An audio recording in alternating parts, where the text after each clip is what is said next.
The great Penrhyn quarries at Bethesda were started in the 18th century by an Englishman, Richard Pennant, with a fortune made on the sugar plantations of Jamaica. Pennant's descendants, the Penrhyn family, built a castle near Bangor, which remained in the family until 1970, when it was given to the National Trust in lieu of death duties. One of the Bethesda men who worked in the Penrhyn quarry was Bob Hughes. He spent 40 years there as a rockman and slate maker. Dyma garreg las ora y Penrhyn. Ac yna, da ni'n ei hollti, maen nhw wedi llifio, a mi dwi yna yn mynd i hollti nhw rwan. I'r tewdwr sydd yn debycach o fod yn dew llechan to. Ac yna, dwi'n mynd i hollti hein rwan, ac yna cawn ni'n haddu wedyn.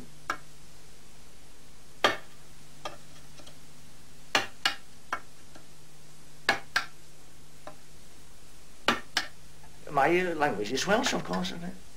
That's why my English is at fault sometimes.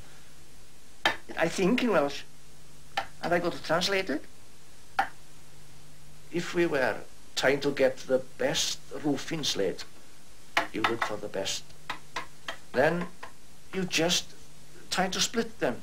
Not too thin, or else the heat or a very cold weather might affect a very thin slate. So you split them to the best possible thickness. Dyma nhw. Yn barod i'n haddu, llechan, yn barod i rhoi ar y drafal a i'n haddu rhoi ar y to.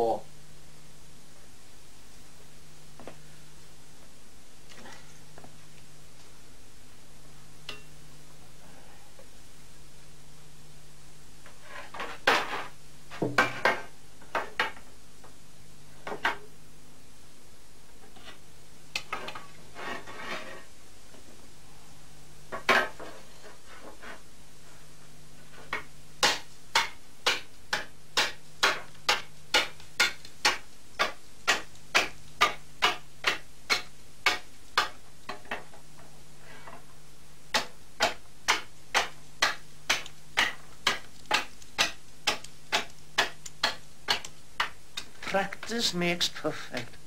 The eyes of the quarryman is as true as a joiner's square. That's what the old saying is. Yes. The eyes of the quarryman is as true as a joiner's square, which is quite true too. That's true. And it comes by practice, isn't it? The same as playing the violin or an organ or anything like that. And it's the same with everything, I think. Practice.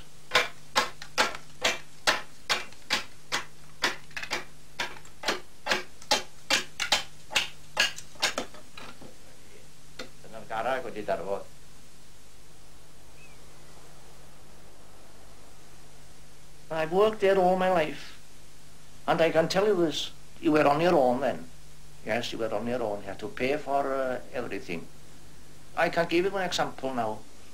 The whole mountainside came down, millions of tons, and I lost everything. Everything, every tool, ropes, shovels, sledgehammers, crowbars, and I didn't get a penny from the company. They're still there under their fall. So we had to buy another set. That's how we were treated. And that's how Lord Pennrhyn built his castle, I suppose. It's a sore point with me. I haven't been there. Some people tell me that I'm at fault. I'm looking at that huge building and the luxury that surrounds it, and to think of my people and the people of this area working for absolutely nothing in the quarry. They were just pouring wealth to one family and living on the breadline, was it? And he was having all the chestnuts, isn't it?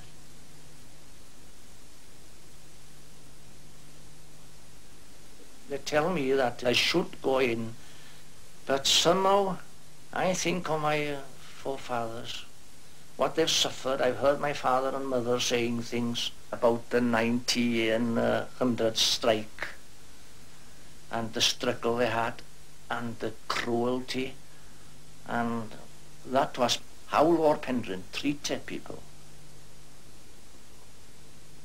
George Sholto Gordon Douglas Pennant, the second Baron Penrhyn, refused to tolerate any trade union activity in the quarry. This finally led to the longest strike in British industrial history. On 6th November 1900, Penrhyn instructed his English manager, E.A. Young, to issue a lockout notice. The strike which followed was to last 3 years. C. Sheridan Jones, a correspondent for the London Daily News, went to Bethesda to cover the strike. The fact is that Lord Penrhyn presents grossly and palpably the old feudal view, the divine right of the landlord to do what he likes with his own. The men who are suffering today urge that it is their skill and toil which give value to the quarry, and surely they have some claim to control the conditions of their own labour. This time there will be no half measures. It is a fight to the finish. If the men surrender, they will go in utterly beaten and crushed. Lord Penrhyn's victory will be decisive. They wanted their own terms, and Lord Penrhyn said that he wanted to run his quarry on his terms. In the end, of course, the men were beaten. They had to go back on his terms. It was either that or starve.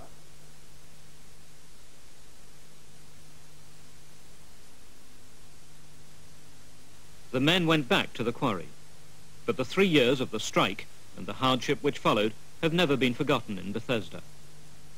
The suffering was so deep. If you go to the cemeteries here, people dying, well, when they should be in the best of health. People working in the quarry, long hours, working Saturday afternoons, then coming home, try and find a job on the farm to help. It was slave labour, really, slave labour, taking what they could out of a man. I don't miss the quarry at all, but I miss the company. I miss the culture of company, listening to men that should have been through college.